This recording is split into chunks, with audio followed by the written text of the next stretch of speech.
Rambam. We're in the book of Avodah, the book of divine service, the Holy Temple. We begin now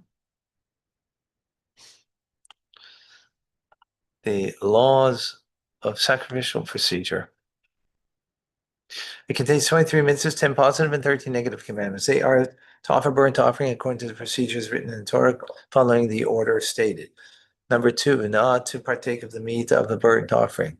Number 3, the order of the bringing of the sin offering. Number 4, not to partake of the meat of the sin offering whose blood was sprinkled inside the temple building. Number 5, not to separate the head from the body of a fowl without fowl brought as a sin offering from its body. Number 6, the order of the of bringing a guilt offering. Number 7, the priest, Kohen, should partake of the meat of the sacrifices, the most sacred order of the temple. Number 8, that such meat should not be eaten outside of the temple courtyard. Number 9, that the non-priest, non-kohen, should not partake of the meat of the sacrifice of the most sacred order. Number 10, the order of the bringing of the peace offering. Number 11, the meat of the sacrifice of the less sacred order should not be eaten before their blood was sprinkled on the altar. Number 12, to offer the meal offering according to the procedures written in the Torah. Number 13, not to pour oil on the meal offering brought by a sinner. Number 14, not to place frankincense on such an offering. Number 15, not to partake of a meal offering brought by a kohen. Number 16, not to bake a meal offering so that it leavens. Number 17, that the Kohen, the priest, should partake of the remaining portions of the meal offering. Number 18, that every person should bring the sacrifices that he vowed and pledged to bring on the pilgrimage festival that comes directly after his pledge. And number 19, that one should not delay bringing sacrifices he vowed or pledged or any other obligation incumbent upon him. Number 20, to offer all the sacrifices in God's chosen house. 21, to bring sacrifices consecrated in the diaspora to God's chosen house. 22, not to slaughter sacrificial animals outside the temple. And finally, 23, not to offer the sacrifice outside the temple courtyard. These mitzvahs are explained in the ensuing chapters. Number 1, all of the sacrifices of living animals comes from 5 species alone: cattle, sheep, goats, turtle doves, and small doves.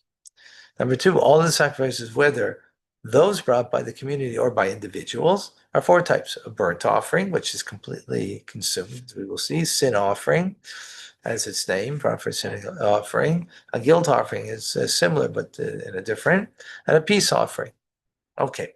There are 3 other types of individual sacrifices, and they are the paschal sacrifices brought on the eve of Passover, the sacrifice of the firstborn, and the tithe sacrifice. Okay, all of this will be explained. All of the communal offerings are burnt offerings or sin offerings. Those are the 2 types, right? Those are communal. There are no communal peace offerings except for the 2 sheep offered with the bread that is waved on Shavuos, right? Otherwise, there's no peace offering.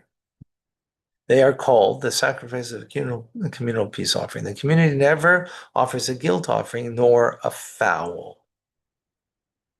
Okay. So now, the communal offerings are the 2 tamidim offered every day, right? In the morning and in the afternoons. We'll see, the details of it. The additional offering, which is called musaf, are on Shabbos, Rosh Chodesh, and festivals, right? That's why, just important to make note, we're not learning these laws here, but prayer is the prayer the way we have it today in the congregational prayer is based on the community offerings that were daily. Morning offering, afternoon offering, Shachris and Mincha are based on that. And then you have on Shabbos, Rosh Chodesh, and festivals, you have the additional prayer service called Musaf, right? So, and the sin offering of a goat that's brought on Yom Kippur. So those are additional offerings, right? Similarly, if the High Court inadvertently gave an erroneous ruling with regard to the worship of false deities, every tribe is required to bring a bull and a goat. The bull is brought as a burnt offering, and the goat as a sin offering. These goats are called the goats of false deities. If they inadvertently gave an erroneous ruling with regard to other mitzvahs, they bring a bull as a sin offering. It is called a bull associated with the overlooking of a matter by the community, right? That's when the community did something as a result. Okay.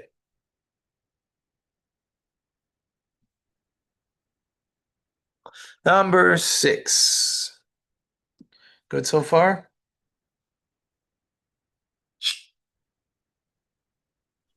Yes.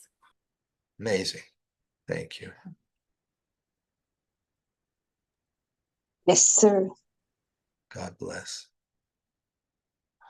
Okay. The sacrifices brought by individuals include the firstborn offerings, the tithe offerings, means like the 10th animal, the paschal offerings, the chagig offerings, which are holiday peace offerings that are associated with the pilgrimage festivals, right? The 3 times that you make pilgrimage going up to Jerusalem, Passover, Shavuos, and Sukkot, right? The pilgrimage offering, which is a burnt offering, the sacrifice is brought by a convert that involves a burnt offering from a domesticated animal, 2 small doves or turtle doves. Both of them are burnt offerings. There are 2 domesticated animals, one as a burnt offering and one as a peace offering. And then one who vows or pledges a burnt offering or a peace offering, and a peace offering that are accompanied by bread. They're called Thanksgiving offerings. Another, the sacrifice of a Nazarite. These are all personal ones, right? Not community ones. Of a Nazarite, someone who pledged not to drink wine and they let their hair grow and not become purified. So the sacrifice of Nazarite, which is a burnt offering, a sin offering, and peace offerings. Sacrifices of Mitziris, and was a skin disease, and they healed themselves. They were healed, which are sin offering and guilt offering and burnt offering. All these details to come. Sacrifices of Azav and Azava, and a woman after childbirth. They are sin offering and a burnt offering. Sacrifice brought by a person who inadvertently violated a negative commandment punishable by chorus, which means premature death. It is a sin offering. And cut off from heaven. Yeah. I don't like that.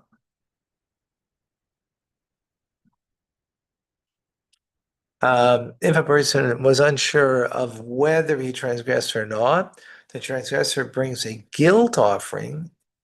It is called the conditional guilt offering, right? That's also, again, personal rather than a community one. There are certain sins for which one brings a guilt offering to atone for the transgression. This is called a definitive guilt offering. Similarly, the ram brought as a guilt offering, and the bull that the high priest brings from his own resources as a sin offering.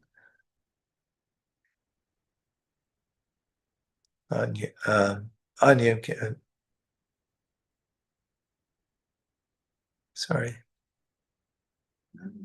Yeah. Called them, yeah. Some of the ram, okay, yeah. Some of the rams is brought the burnt offering the bull the high priest brings from his own resources a sin offering on Yom Kippur are individual offerings. The bull is called the bull of Yom Kippur, even though he's doing it for the community, but that's it's brought from his own funds. All of these sacrifices are explicitly mentioned in Torah, and the laws governing each of them are explained in the appropriate places. So a person bringing an individual offerings is responsible for them and for their accompanying offerings, with the exception of the animal pledged as a sacrifice. Meaning, if I pledge to bring this animal and something happens to it, I don't have to bring another offering because I pledged this animal. If I pledge to bring a offering, not this animal, but an offering, And this animal that I'm bringing, something happened to it. I have the responsibility because I'm not bringing this animal. That's not what my pledge was. My pledge was to bring an offering. So if something happened to that offering, I'm still responsible and have to bring. Like you make Yom Kippur. Don't get stuck in damages, the offering on your the bull, you have to replace it. It's not. Okay. The community at large is not responsible for sacrifices or the accompanying offerings. If sacrifice is offered, they're responsible for its additional offerings. When the additional sacrifice was required to be offered at a fixed time, it is like the communal offering, and the person is not responsible for it. Okay, we're going to stop over here. Sorry, can't go further. Shem should bless you all. Amen. Thank you, Rabbi. Amazing, everybody. God bless you. God Again, bless thank y'all. you. I see more people are going on and helping out. I want to thank everybody. For those that can't, not a problem. Don't worry. If you can't,